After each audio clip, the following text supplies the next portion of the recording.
नमस्कार दोस्तों, हमारे राजस्थान सुपरफास्ट न्यूज चैनल में आप सभी का स्वागत है।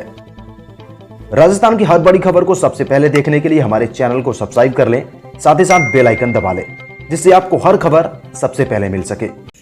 कहते हैं कि जनता के सब्र की परीक्षा सरकारों को कई बार भारी पड़ जाती है, जबकि यह कहावत राजस्थान की राजधानी जयपुर में चरितार्थ साबित हुई है। दरअसल राजधानी जयपुर के सांगानेर विधानसभा के पृथ्वीराज नगर में लंबे समय से बजट मंजूर होने के बाद जनता सीवरेज लाइन के कार्य के शुभारंभ का इंतजार कर रही थी, लेकिन शनिवार को जनता के सब्र का बांध टूट गया। जनता ने स्थानीय भाजपा विधायक अशोक लाहोटी के साथ मिलकर 14 करोड़ की लागत से शुरू होने वाले सीवरेज कार्य प्रोजेक्ट का शुभारंभ कर दिया। राजस्थान से उत्तर प्रदेश और उत्तराखंड का सफर अब आसान हो गया है। करीब 3.5 माह बाद उत्तर प्रदेश सरकार ने राजस्थान रोडवेज की बसों के लिए सीमाएं खोल दी है। इसके बाद एक बार फिर रोडवेज प्रबंधन ने दोनों प्रदेशों के लिए बसों का संचालन शुरू कर दिया है। करीब 3.5 महीने पहले कोरोना के चलते उत्तर प्रदेश सरकार ने 7 मई को अपने बॉर्डर राजस्थान रोडवेज की बसों के लिए सील कर दिए थे। इसके बाद रोडवेज की बसें उत्तर प्रदेश के साथ साथ उत्तराखंड के लिए भी संचालित नहीं हो पा रही थी।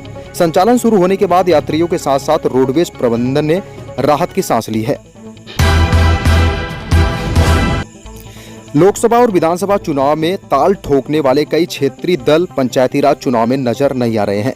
इनमें से कई क्षेत्रीय दलों की पंचायती राज चुनाव लड़ने की मंशा थी, लेकिन राज्य निर्वाचन आयोग द्वारा लगाई गई शर्तों की वजह से यह संभव नहीं हो पा रहा है। इन दलों के प्रत्याशियों को चुनाव में निर्दलीय प्रत्याशियों की तरह ही ट्रीट किया जा रहा है। दरअसल यहाँ राज्य निर्वाचन आयोग ने कुछ ऐसी शर्तें लगाई हैं कि ये पार्टियां इन्हें पूरा नहीं कर पा रही हैं और पंचायती राज चुनाव के साथ ही नगर निकाय चुनाव में भी अपने प्रत्याशी नहीं उतार पा रही है। आम आदमी पार्टी ने प्रदेश में विधानसभा चुनाव में अपने प्रत्याशी उतारे थे और पंचायती राज चुनाव लड़ने का फैसला लिया था, लेकिन पार्टी के प्रदेश सचिव देवेंद्र शास्त्री का कहना है कि स्टेट इलेक्शन कमीशन की क्राइटेरिया में नहीं आने की बात कहकर उन्हें पार्टी का सिंबल आवंटित करने से मना कर दिया। देश में हर साल लाखों कार, बाइक समेत कई तरह के ऑटोमोबाइल कबाड़ में तब्दील होते जाते हैं।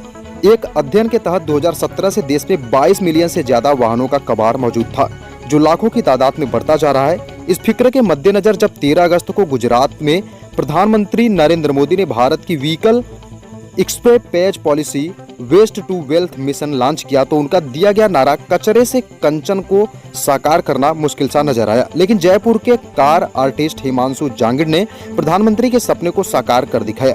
जयपुर का सस्टेन बाय कार्टिस्ट इस दिशा में मेहनत कर नतीजे लाने में जुट गया है।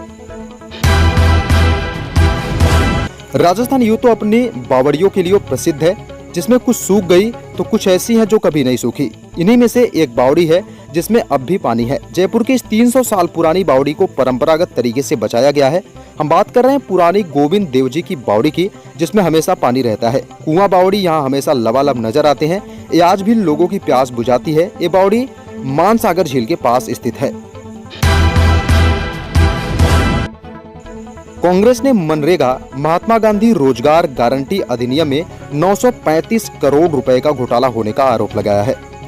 उनके द्वारा कहा गया कि बीते 4 साल में हुए इस भ्रष्टाचार को रोक पाने में सरकार विफल रही है। इसके लिए जिम्मेदारी तय होनी चाहिए। भारत के दवा महानियंत्रक DGCI की तरफ से इमरजेंसी इस्तेमाल की मंजूरी मिलने के बाद कोरोना रोधी जायकोव डी वैक्सीन बनाने वाली कंपनी ने कहा है कि सितंबर 2021 के मध्य से उसकी वैक्सीन देश में मिलनी शुरू हो जाएगी। कीमत की घोषणा 2 हफ्तों के भीतर कर दी जाएगी। कीमत के बारे में कंपनी की बातचीत सरकार की एजेंसियों के साथ 1 हफ्ते के भीतर शुरू होगी और इस पर जल्द ही अंतिम फैसला होने की संभावना है। अफगानिस्तान में तालिबान के कब्जे के बाद वहां रह रहे भारतीयों को बड़ी संख्या में स्वदेश वापस लाया जा रहा है। शनिवार देर रात एयर इंडिया का विमान 87 लोगों को ताजिकिस्तान से राजधानी दिल्ली लेकर आया। इसमें 2 नेपाली नागरिक भी शामिल है। विमान में सवार होते हुए भारतीयों ने भारत माता की जय के नारे लगाए। विदेश मंत्रालय के प्रवक्ता अरिंदम बागची ने ट्वीट कर इस बात की जानकारी दी। उन्होंने कहा कि ताजिकिस्तान की राजधानी दुशांबे में हमारे दूतावास अफगान में फंसे लोगों की सहायता करने में लगे हैं। भारत आए इन यात्रियों को पहले काबुल से भारतीय वायुसेना के विमान से निकाला गया। इसके बाद उन्हें ताजिकिस्तान ले जाया गया, जहां से एयर इंडिया का विमान उन्हें नई दिल्ली लेकर आया। भारत में कोरोना महामारी की स्थिति में तेजी से सुधार जारी है। फिलहाल देश में कम कोरोना मामले सामने आ रहे हैं। बीते 24 घंटे में देश भर में कोरोना के 30,000 से अधिक मामले सामने आए हैं। इस दौरान 403 लोगों की मौत हुई है।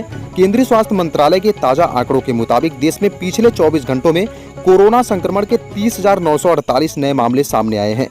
इस दौरान देश भर में 403 लोगों की कोरोना संक्रमण के कारण मौत हुई।